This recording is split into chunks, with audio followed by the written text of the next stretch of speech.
Hi everyone, this is audap. Boy, excuse me. I got my booster shot, and the boy this time around it's really wrecked me. I'm sore all over. Any surface that is touching another surface is like an incredible pain.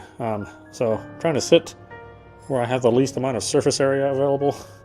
So it's only like my butt is in pain, but everything else is like, even touching the controller actually hurts.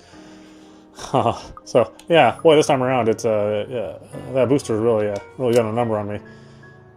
But better to have the booster than no booster. So I'm thankful.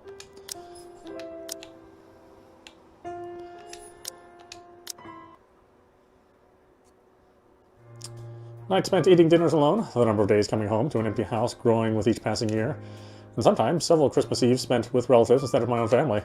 It's too late to think about it now, but when I remember, the dull ache is still there. Familiar, though lessened by the years now. Besides me, Kylie takes a step back. Having gotten tired of clinging to me, there's nothing but cheer in her. She doesn't seem too affected by the fact. Although it makes me wonder how much of it is real, and I wonder how much is there to mask the loneliness, if there's even one. What a lucky child. Weren't they informed of career day beforehand? Yeah, I told them all about it. Mama was looking forward to it. And they still left? Uh-huh. It's important business, so it can't be helped. They promised to tell me about it when they come back tomorrow, though. Papa said he'll give me a gift if I behave. I've been a good girl, right, Miss Pink? You always are. But they asked they asked your Tio to look after you? For this? Nope, they didn't. No? Then how? It was supposed to be Tia. Mama likes her better than Tio, so she asked her, but she's sick and had to visit the doctor today. Oh, that's supposed to be a secret, by the way. Oh, but I think it's a bit confusing because Tio said she also went shopping. That's unfair. Don't you think so, Miss Pink? Mama doesn't allow me to go out when I'm sick. It's still okay, though, since Tio always buys me sweets before we go home. I'm gonna ask for a parfait today. Extra large. Don't tell Takako, okay? Listening to her like this, it's easy to get a picture of where Kylie's fondness for the guy comes from. She's far from a demanding child, unless you've made a promise of some sort. She'll never forget those. She'll make friends with anyone, wherever she is. Buy her a few things and voila, you're settled. No wonder she's so attached to the man. The douche probably showers her with gifts whenever he can. I can't say if the sentiment is the same for the latter, however. He doesn't seem the type, and probably just does it for the sake of getting some peace and quiet whenever he's with the girl. Classic techniques. But before that, I'm gonna show him to everyone first. It's gonna be great. No one else has a gazillionaire fairy godfather. Also, when I grow up, I'm gonna be exactly like him and marry someone really handsome. Like Tia did. That way, I can be awesome too. There's some sort of misguided logic in there that I'd like to correct. But before I can say my piece, douchebag steps in, fresh out of the commotion from the classroom behind us, and plows into the conversation with every subtlety of a wrecking ball has. No shite given, despite no one asking for his opinion. Munchkin, sweetie, trust me. You don't have to marry someone for that to happen. I don't? Just do your thing, darling. I'm quite sure you can do great things on your own without lugging around an extra baggage with you. Tia married you. Kylie drops the statement without any sort of preface, and the moment it lands, the douche finds himself grappling with the conversation. Yeah, that's true, Munchkin, technically. But it's not the same thing. A small frown creases the girl's eyebrows as she tries to comprehend her Tio's rather vague explanation. It's not surprising either when Luke tenses under the child's questioning gaze. It's familiar.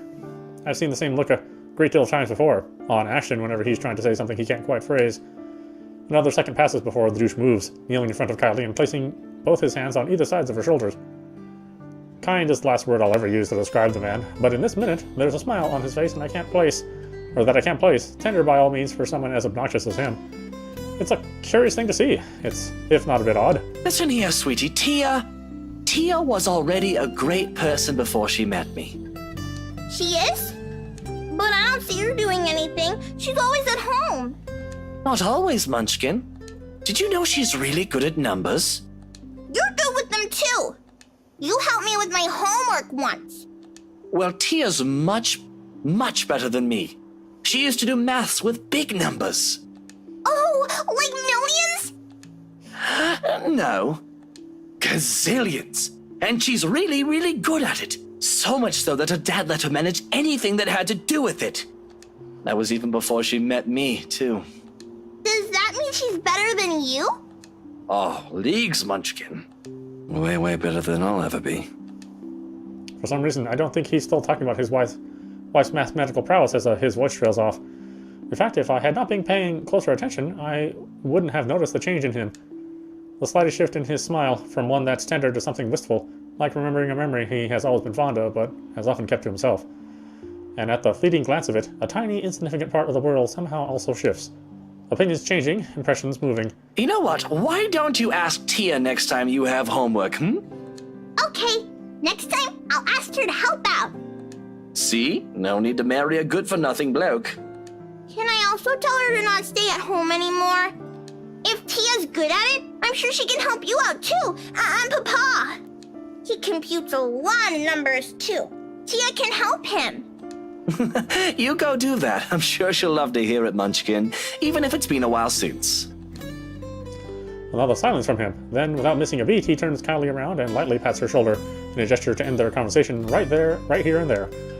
Probably before he can say other things he's never intended to say or a child is not meant to hear. But off you go first. I think I saw your friend run off to the other classroom. The one with the pigtails? Go say hi to her. You still have those jelly babies to give her, yes? All right. But wait for me, okay? I've got loads more to show you. They put up my drawing on the bulletin the other day. I'm gonna take you there later. I'll be back. Soon she disappears behind the small crowd, none the wiser to the sudden change in the mood around her.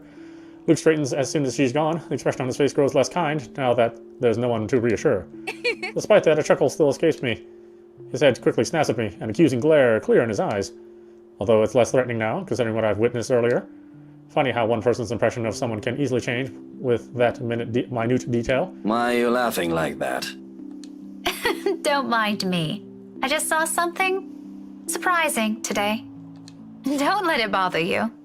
You know, putting it like that won't make me any less inclined to ask. What is it, woman? If this is another one of your threats, I've already told you it isn't going to work on me. That good teacher act isn't going to fool anyone. What makes you think it has to do with you? I could have just remembered something funny. Not everything in this world revolves around you, mister. I am not daft, Daisy. It's on your face for all the world to see. Now, say it so we can be done with this stupid talk. I let out another laugh, more to delay than to express any sort of amusement over the matter. In truth, I don't know where to start. One wrong move, one wrong word, and I might offend the man. He's childish enough for that, even if what I'm about to say are just mere honest observations. It's weird that this visual novel doesn't have as many save slots. It's only 2 pages of save slots.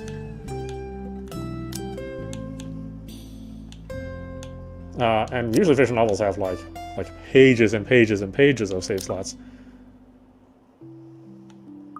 You're good at handling her? Oh well, regardless of how he reacts, it's not like it'll have an impact on anything between us. I have no plans of getting too friendly with a man, though he might have some good points. Emphasis on might. The best treatment I can hope myself to give him is to stop thinking of him as a sleazy douche. Besides, after seeing that look on him, I figure someone like him can use a little compliment here and there. He probably doesn't get it much considering how coarse his own language can get. Can't you act a wee bit polite for even a second of your life? It won't kill you. You'll easily get answers that way, you know? Instead of demanding things from people like a temperamental man-child. I'll be nice when I want to be, woman. Don't tell me what to do.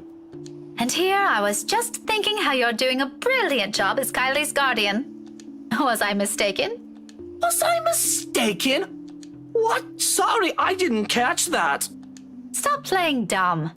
I hate to admit it, but you actually seem to be good with kids. Possibly even better than most of the teachers here.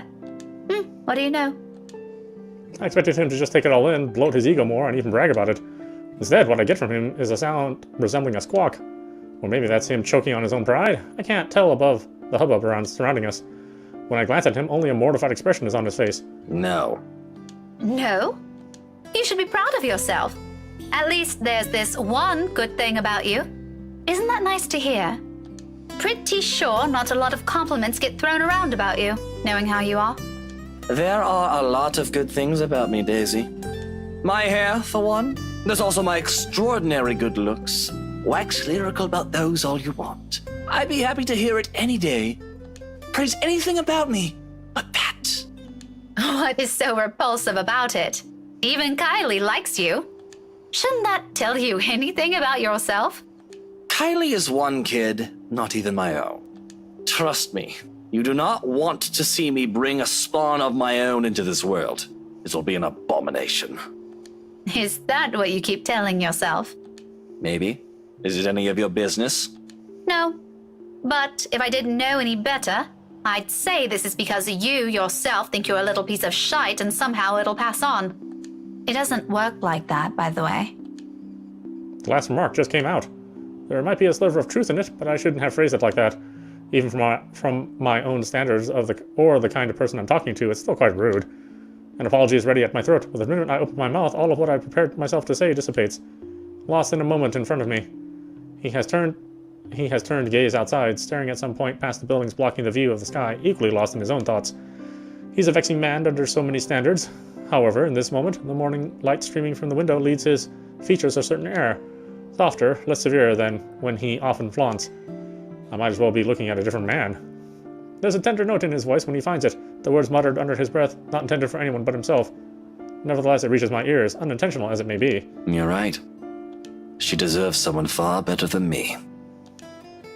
All that talk about self-worth makes some sense now. It isn't some profound knowledge he pulled out of his arse. It has come about because he's already been there, likely still stuck in the middle of it. Preaching about your own personal experience is easier after all. Less room for mistakes, more for a dose of self-loathing. What a complicated man. Just when you thought you've already figured him out, he does one thing and he says the other. People like him are the most difficult to gauge, far harder to understand. Yet it might be exactly for this reason why some are so easily charmed by him. It's the mystery that catches them, of wanting to find out what's underneath that bravado. I won't count myself among those yet. His winning personality isn't exactly my cup of tea. But sometimes, once you get a glimpse of what's beyond the machismo, empathizing with a man isn't such a steep hill to climb. It's the comfortable silence we now share. If the comfortable silence we now share tells anything, that is. Perhaps this is as close to friendship as we can get. Several instants flung around, with a few shared silences in between, and that's not exactly a bad thing. He's not exactly a bad guy either, despite his awkward start we've had. Maybe it's for this reason that I can't resist throwing in a little comment to lift his mood before leaving. You know, Luke, you're not such a bad person. Is that supposed to make me feel better? I'm touched, Daisy. Take it how you will, but a little attitude change would help. A lot. Bollocks. Right, of course. Let me know when you're done with your lecture, ma'am. And you can probably start by not leaving your wife out while you're having some quality time with your goddaughter. Who knows? Maybe that'll help change how the child sees her. Where did you even get the idea I'm leaving my wife out? Have you ever even met? No, but I did see her with you two last time. His indifferent expression quickly dissolves into a confused scowl, while I met it with matching perplexity. It has only been 2 days. Surely his memory isn't that bad. What? When was this? At the cafe, after you left. She was sitting right beside you.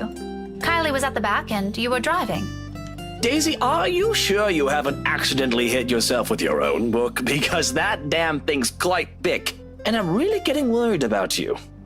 It has only been a few days, and concussions can be dangerous. I suggest you have that checked. Well, you asked. I just answered. It's pretty rude to make her wait like that, by the way. How can I make her wait when she's not even with us? What? It was just Kylie and I that night. Now you're just pulling my leg. Luke exhales, long and drawn out, his impatience rapidly changing the companionable air around us. In the face of it, I tense. I've accidentally stepped into another minefield. Any chat I've had with him so far has been like this. Why this still surprises me escapes me. But above my worries of offending the man is my own bewilderment.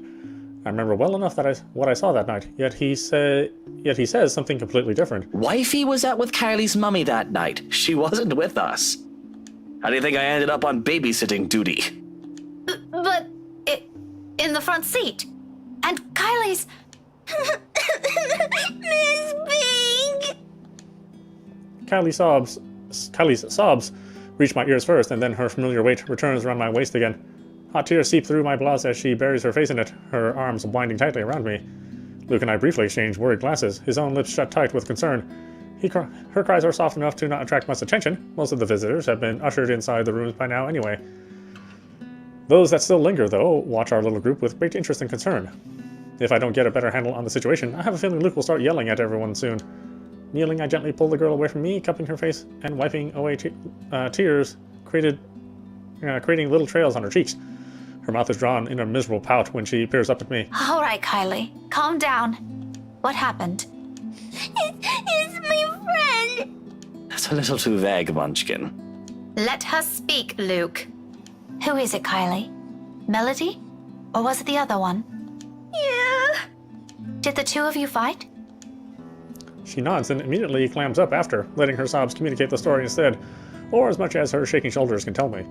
Right behind me, Luke gives a nervous huff when he shifts on his feet. He must not be used to handling children crying. What a wuss. Sweetie, I won't be able to help you if you don't tell me what happened. Seconds pass before she responds again. The tears are already gone when she finally musters the strength to talk, her cries subsiding to mere sniffles. I wanted to give her the rest of the jelly babies, but she won't come out. Where? Where is she? In the little girl's room. Is she still there? Another nod. She won't say what's wrong. I kept asking her, but she told me to go away.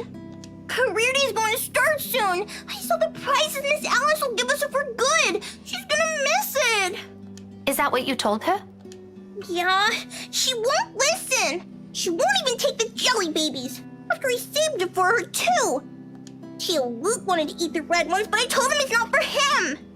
Miss Pink, can you talk to her? Tell her to come out, and I'm really upset with her. Ah, just a little childish argument then. Times like this, I'm glad I teach teenagers mature enough for petty squabbles. I do love being around children and won't mind having one or two of my own in the future, but it takes a whole different level of patience to teach several of them. I honestly admire my colleagues who willingly took the challenge. Normally, I'd leave this for their homeroom teachers to fix, but I can't just ignore the imploring look she shoots me. That's another weakness I'll have to steel myself against before I ever think of having one of my own. For now, I give in to it. Okay. Tell me where she is, sweetie. Sighing, I stand up and gesture for her to lead the way. Luke trails quietly behind us. Even with the small distance in between, his apprehension is palpable, understandably so. No one wants to be caught in the middle of a child's spat. Yeah, but in the end, this is all just part of my job.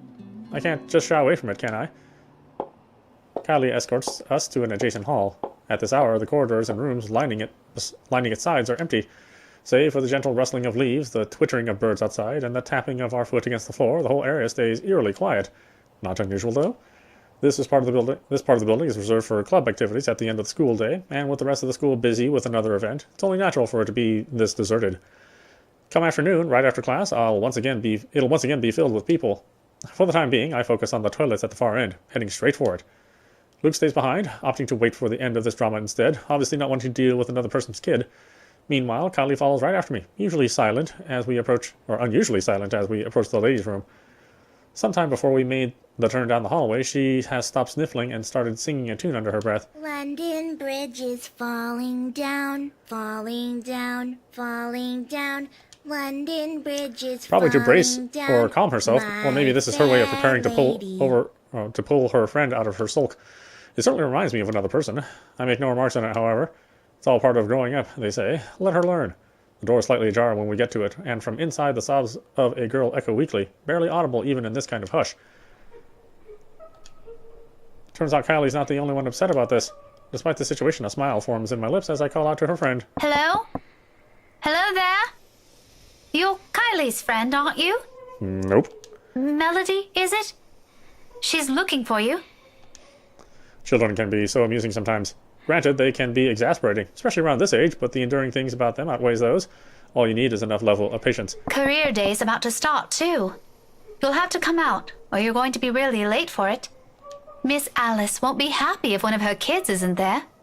I heard she brought little gifts for everyone who'll behave. Don't you want to receive one? However, her cries show no sign of abating. They only grow louder. Not close to a whale. Alarming, regardless. Are you okay? From where I'm standing, it sounds almost like she's in some kind of pain, and it's not impossible. They do that at times, hiding what ails them for fear of a reprimand. If it's like that, coaxing her out might be useless. It also might make sense why she chose the loo furthest from the classroom. Wasting no time, I gesture for Kylie to wait and amble towards the door calmly so I don't alarm her. At the same time, a distinct sense of deja vu hits me. I've been in this position before, behind a door, with someone crying on the other side, my calls ignored as their cries grow into a wall. Just this past week, actually. Even so, being in the same situation before doesn't bring any comfort. I'm putting up for the child beside me. Is the thick undercurrent of worrying trickling into my stomach. I take one last breath, then I nudge open the door. It all happens in the span of a second. I don't make it past 2 steps into the room. Her cries roughly stop. Light footsteps shuffle behind me, coming to a halt at the door. My heart skips a beat, and when I turn... Kylie? Miss Pink? Miss Pink? Why didn't you help her? She kind of looks like Harley Quinn, huh? My whole body becomes motionless at the sight of her, words catching my throat and heart pounding rapidly against my chest. This is Kylie, I'm sure of it. Yet nothing in the manner she speaks or the way she tilts her head in question carries the youthful, innocent vibe she always brings with her, as if I'm merely looking at a dead, hollow imitation of the child. Can't you hear her? She's asking for your help. But it's not those that trigger a memory. It's those chilling eyes, calling, beckoning. Why won't you listen to her? All at once, the memory returns to me. A tide that has receded and now returns to shore with an overwhelming force, carrying images of a single moment from days ago, of a world passing by in a blur, and of features I can barely discern under the little light there was. Not even a week has passed. In this minute, while I keep my eyes trained on the child before me, they return with such unbearable clarity. There are no horrid wounds this time, no blood streaming down a pale face, thank heavens. Just lips contorted into a small, twisted smile. They brim with venom I've never expected to see in a child, sending tiny pinpricks of dread crawling up my limbs and winding up my neck. You're a bad person. People like you deserve to die. I can't breathe. Those whispers and laughs again. Judging, mocking, taunting. Each scathing word ringing sharp and true against my ears. My throat closes in. My whole body tenses. A chill settles at the tips of my fingers, every digit gone rigid from the cold. With every single draw of breath, any struggle of air or freedom, the coils wrapped around my body tighten, dragging me down. A gradual, torturous descent into another bottomless abyss. On, and on, and on, until I lose touch with myself and the world. Help me! Until darkness claims me, and, unexpectedly, a note. In the distance, harsh and piercing, cutting through the thick stupor and shattering the haze without warning. Are you ladies done with your business here? I don't have all morning to wait for you two. My eyes snap open, and the world shifts into place with a ragged gasp. When I glance up, a different set of eyes greet me. Are you okay, Miss Pink? No anger, no vile hatred in them, just plain, sincere concern. Bit by bit, I become aware of my surroundings and myself as warmth steadily slips back to me. I've reached out for the nearby counter to steady myself at some point, and my knuckles have gone white from how rigid my grip on it has been. It's over now, yet the tension hasn't left my body. My heart still hammers against my chest in an erratic rhythm, and my breathing still comes in short, shallow bursts. Before me, Kylie fumbles with her hands, utterly unsure of what to do as an adult, to an adult in what's probably a laughable state. Did you get sick? I'll call Tio, okay? Just stay here and don't move. No. No need. Just leave me alone. Tio will know how to fix you. Oh, wait, okay? I wish I could speak reassurances to her, but I can't shake it off. The dread is there, twisting at my insides with anticipation. Of what? I'm no longer sure. Pushing myself off the counter, I break off into a run, brushing off the anxious look Kylie gives me when I gently push her away on my way out, or the furrow in Luke's brows when I stumble into him outside. Whatever they both saw on my face, I care not to know. Bloody hell, I don't even understand what's happening anymore. The tremors continue long after the last of my classes has ended. Although none of my students have commented on it, I've caught a few sharing anxious glances every time a pen slips from my hand or my shoulders tense whenever called. How unusual it must be for them to see the normally composed Miss Gales become a bundle of nerves.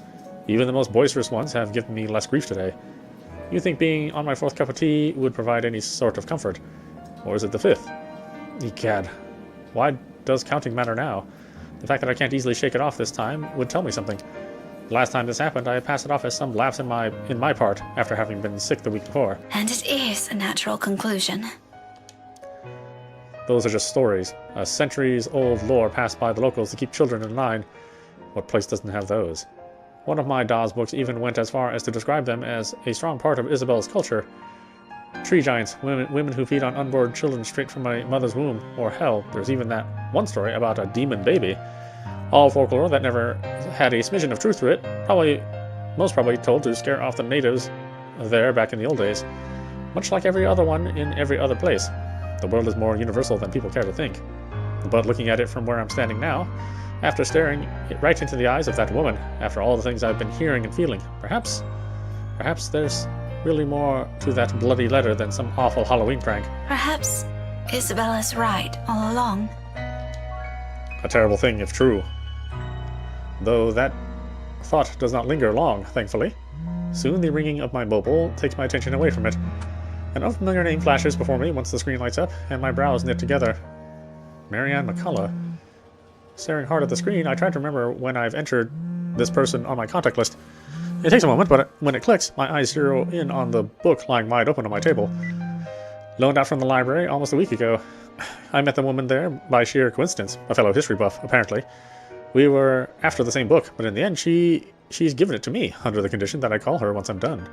To be honest, I've completely forgotten about it up until now, and well, I haven't really taken a peek at it until today. Normally I'd be done with the whole volume of this size in a few days after taking it out, about 1 or 2, depending on how busy I am. But finding a chance to sit down and read through it has become more difficult lately than I anticipated. One moment I'm busy simply grading worksheets, attending a movie premiere, and the next, then somebody suddenly invited me out for one reason or another. Days later, a friend stops showing up in her flat, right after worrying reports pop up in the local news. There simply isn't enough time to breathe and get a grip on things. I have been flipping through the pages of said book moments ago, though never really reading anything and merely hoping for a distraction. But to no avail. My phone gives out another ring, and this time I do not hesitate to answer. Marianne? Hello.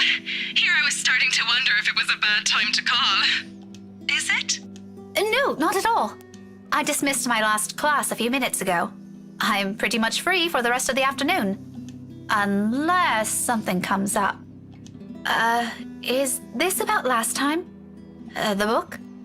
Not really. I was hoping to ask you about some other thing. Oh, sure. What about? You grew up in this city, didn't you?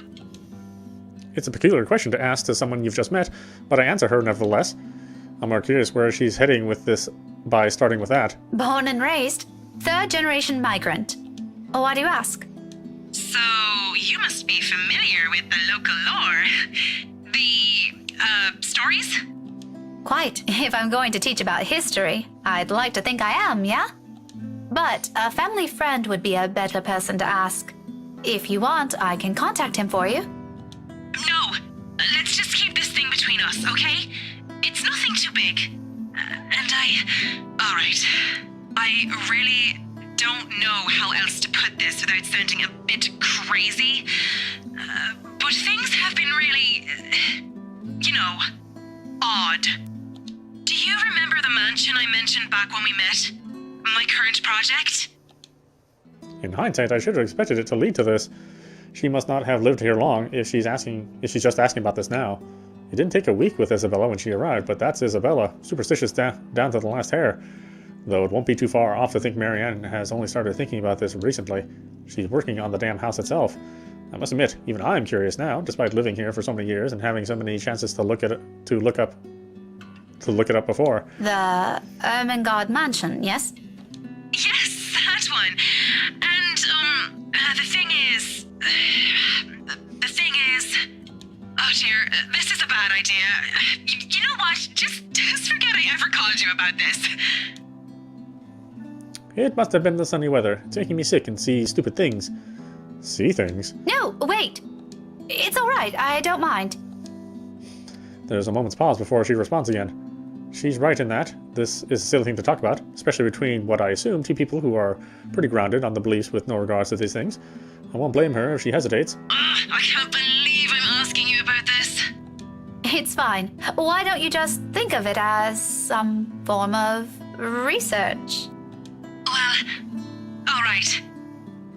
But after this, we're going to forget we ever had this talk.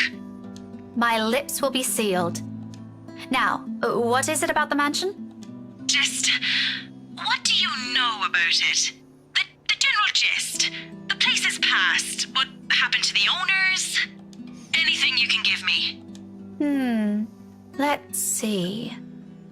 To start off, I do my best to give her a concise summary, from the time the house was commissioned 400 years ago and who had built it, up to the point it got deserted after the last heir's death and the deed was passed on to Ermengarde's nearest relatives.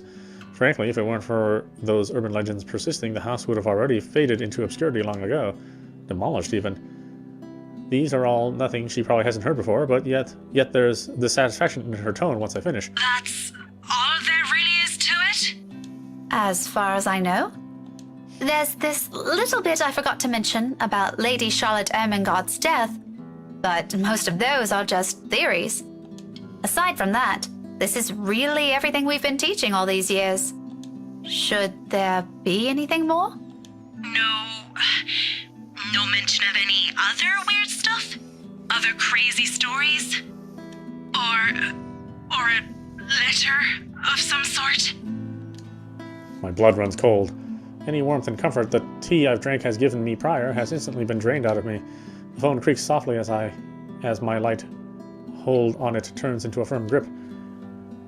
This whole letter bullshit is starting to turn into more than a coincidence. None that I've heard or read of. What does a letter have to do with this? Hold on just a minute.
Okay. Oh, no.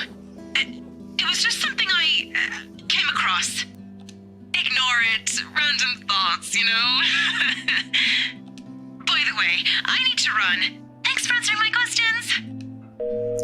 She ends the call abruptly with only a clipped goodbye, leaving my mind heavy with even more thoughts. The mood around my classroom has gone considerably denser in light of what little I've gleaned from that conversation. I don't think Marianne's lying about her intent. Her interest is genuine, I'd give her that, but she's left a lot of things out. I get the sense she only asked because something's happening around her too, and if she hasn't mentioned it, and if she hadn't mentioned the letter, I probably wouldn't have made the connection. Just what the hell did we get ourselves into? Of course, there's still a lot of confusing details in this. Of all these are only just assumptions. No concrete conclusion can be formed of what we have, and if we want to find out what we're dealing with, I think Marianne's right. There might be something more to those stories. As absurd as it sounds, the very place that gave us that letter might tell us something beyond what we know. And tomorrow night, I have a few hours of that chance at the housewarming party. Totally not an exciting thought, since the place is privately owned now. I can't just wander around. But it's enough reason to keep the dread at bay as I step out of the room, ready to put an end to this day. However, all those good vibes disappear into thin air when I run headfirst into Luke. There's really something about this man. Regardless of how much my opinion of him has changed over the span of a few hours, he simply blasts through every good impression people have of him, without a care or thought. He doesn't even need to open his mouth. His mere presence does it. In all honesty, I think he's the kind of guy only a mother can love. You're still here? Obviously. Who do you think's standing in front of you? An ass. Oh, come on, Daisy. You've done better than that. Losing your touch? Luke, I don't have time for this. I'm heading home, and your face is the last thing I want to see before I leave. What do you want? Belatedly, I notice his hand. Partly raised, almost poised for a knock. At a slight lift of an eyebrow, he quickly drops it to his side and turns to Kylie. She's standing a few steps away from him, holding her hands behind her back and toeing at something on the floor with the tip of her shoe. Then he proceeds to make vague gestures at me and the child. He resembles a fish flopping for air with the way he's moving his arms, though I think he's trying to urge her to speak up. Munchkin, I thought you wanted to tell her something. You do it, Tio. This wasn't my idea, darling. Don't worry. I won't tell Tia what you told me the other day. And this morning. Luke exhales, rolling his eyes at the ceiling and maybe praying for the universe to grant him more patience. He knows a losing battle when he sees one. He may act worse than a 5-year-old throwing a tantrum at times, but he's no match for an actual child. Nothing better than being served a dose of his own medicine, Once his frustration has been promptly let out, he points a rude finger at me. I do my best to stare the offending digit down, but I can already hear the demand before it's even out of his lips. You, come with us. What makes you think I will? Because little Rugrat here is upset and worried, and it's your bloody fault. I've no idea what happened this morning, but if you don't come with us, I won't be hearing the end of it from her. So do me a favor, Daisy, and just be glad I'm inviting you. You're asking for a favor, and you can't be bothered to be polite? I don't know. It's been a really busy day for me. I kind of miss my couch. Daisy, you just say yes. A pause follows, almost too dramatic. Afterwards, his face twists into something between a grimace and a smile. Oh, God. Oh, everything hurts. I'm so sore. As it happens, he appears like he's in a lot of physical pain. You'd think the man is getting an aneurysm by simply being polite. Please? Tia said it'll be his treat.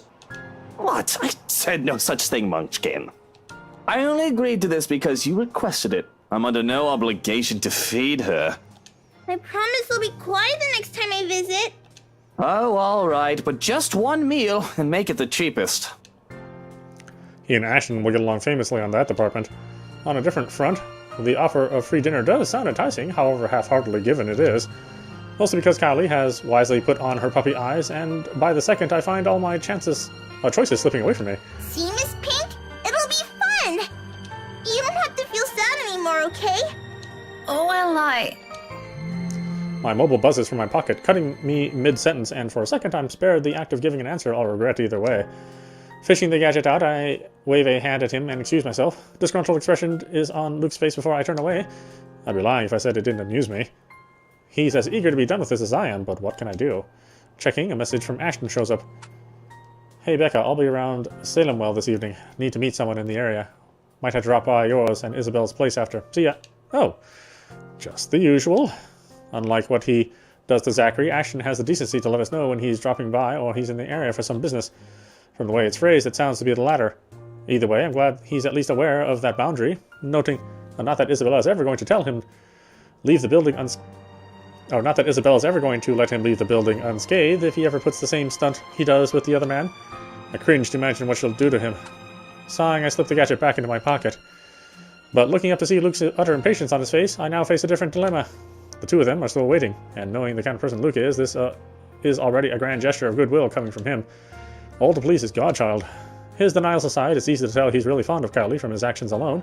I kinda hate to ruin that. Well, Daisy, we're waiting here. On the other hand, there's Ash. His message doesn't exactly imply he's going to wait, or expecting me to be there, but there are matters I hope to discuss with him in person, to put it simply. Housewarming party matters. With inviting Isabella out of the question, I only have Zachary and Ashton. Although the former has already made it clear he'll be busy this week, and well, Ashton has been my first choice from the start. Even if he detests attending gatherings like this. It's company that counts. We can be miserable together. But that's the problem, isn't it? He hates them, and it's likely his answer will be a flat no. I'd rather not wait to hear that. If by some miracle he agrees to it, he'll probably be sulking the whole party. Not really a tough choice, when you put it like that. Still. A tough choice, but I had to pick one.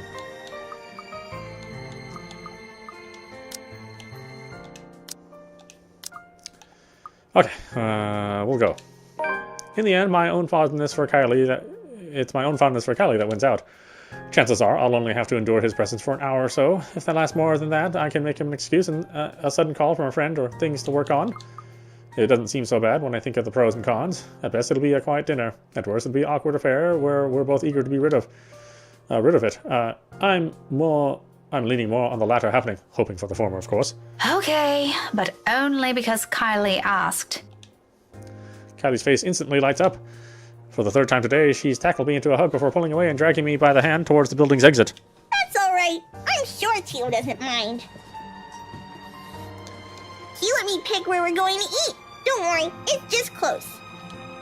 Luke follows closely behind, and perhaps out of some desire to keep the dead air away, I can't resist throwing in a quip. Keep your distance. You better not do anything funny, you hear? I'm the one who should keep my distance. May I remind you who approached me first and what you did right after? Oh, I remember it clearly. But perhaps it's you who needs a reminder. You seem to have never learned your lesson. Care we give it another try? Maybe this time it'll stick. Maybe this time it'll stick. You think your scary mouth show you what's scaring? To my surprise, his tone lacks the usual sardonic tone to it, and briefly I pause to stare at him. He quickly shuts his mouth right after and walks ahead of us. All talk and no trousers like the usual, and for the better part of our walk, except for Kylie's excited chatter, we don't speak. Somehow I have this strange feeling I'm already getting used to this kind of banter with him. Not sure if that's a good or bad thing. And amidst this newfound friendship, dare I call it that, Ashton's message lays forgotten and abandoned in my pocket. Of all the places nearest to the school, Kylie picks this one, and waiting for food to be served is as awkward as I'd have imagined it would be. Not the bad sort, though. The pleasant kind. Surprisingly, Luke's an okay bloke when he tries. So long as you're willing to look past the tactless remarks, or we're not exchanging acerbic quips. It's clear that he's making an effort for this to be as fun as possible for the 6-year-old by being chattier, even going as far as to laugh when Kylie's story calls for it. It's an interesting thing to hear from the man. More than once I catch his frequent cheesed-off expression easing whenever he looks at the girl. And your friend? Did you make up with her? Yep. She said she just saw something she didn't like. She didn't accept the jellies, though. She told me to give it to you instead. She knows you like the red ones, too. Very well. Hand it to me later. I'll bring some of them home. I think your Tia would love to have some. What a terrible liar. He says he dislikes the idea of having children of his own, but it's easy to see some part of him genuinely wants them. What's stopping him? Once Callie wanders to the nearby bookshelf after having lost interest in the conversation, however, we both revert back to silence. On our own, we have little to talk about, aside from a few questions about the other here and there. At one point, it does veer on local politics and history. He's surprisingly versed with it that he can hold a decent conversation without throwing a jibe. Nothing too personal is ever mentioned so far, though. It's too early for those, and besides, I don't like him enough to speak of every minute detail in my life. Better to keep strictly the silence and the casual repartee. This whole thing already looks and feels wrong on so many levels. I'm quite sure he feels the same. So, when another bout of silence hits us and becomes too much, I've taken to finding something else to occupy myself, toying with my bauble, turning it from hand to hand while we wait for our respective meals. But it's a complete lie if I say I'm not waiting for some intervention, something to pull me away from this place. Someone. Ashton's probably at Salem Well by this time, working on whatever business he has there. Maybe if I make up an excuse and leave now, I could still catch him. Cut that out, it's distracting. My hand stills, holding the gadget awkwardly between us, arrested mid-pass by his bored tone. He's been quiet for a long minute now, after complaining about how appalling the tea they're serving here is. Before that, he has whined about how uncomfortable his chair is and tasteless the decorations they have here. Previous to that, he has griped about how dull the place is compared to the one he frequents on the upper-class side of the city. Well, I'm sorry for being a bunch of peasants, Your Majesty. Figures he'll lose patience soon, having already grumbled about almost everything his eyes can reach. It's just unfortunate he's turned to me now. Why don't you just look somewhere else? I can't. If I turn elsewhere, I might end up looking at the bobfuck right behind us. Bobfuck? Do I even want to ask? I don't want to hear it. If it's coming out of his mouth, it can only be either rude or offensive. Regardless, he continues. Everything looks good. But have you seen the face? True horror. What is wrong with you? You know, I frown about this in practice, but that mouth needs to be washed out with a particularly potent soap. Preferably by your own mum. A shame she isn't here, For whatever reason, that puts an end to the talk right away. He returns to watching his godchild, who has found a particularly interesting picture book and is now poring over it, while I turn back to my mobile.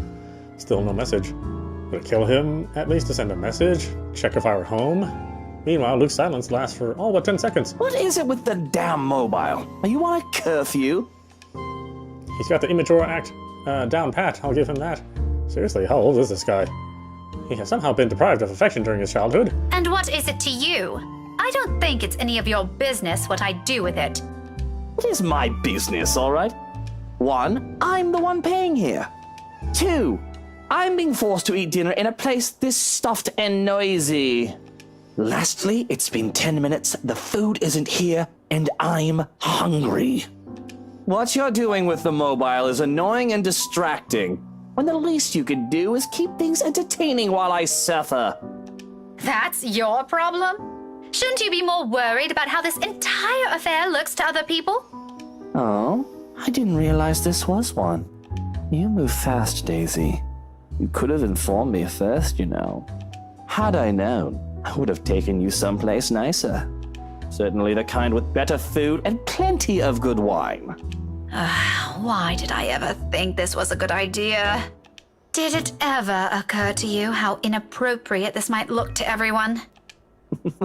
Why should I care? It's only inappropriate if you make it out to be. Relax, I won't do anything to make your boyfriend angry. He doesn't even need to know we dined out. It'll be our dirty little secret. He's not my boyfriend! The words come out with more force than I have intended. By the time I realize my slip-up, his lips are already spread into a sneer. He slowly crawls up in my face. Let's just do the first slot. The least confusing. Alright, why don't we stop it there? This is Apostrophe. You've been watching The Letter, running on Series X. Anyway, I hope you enjoyed watching. I will see you at the next stream.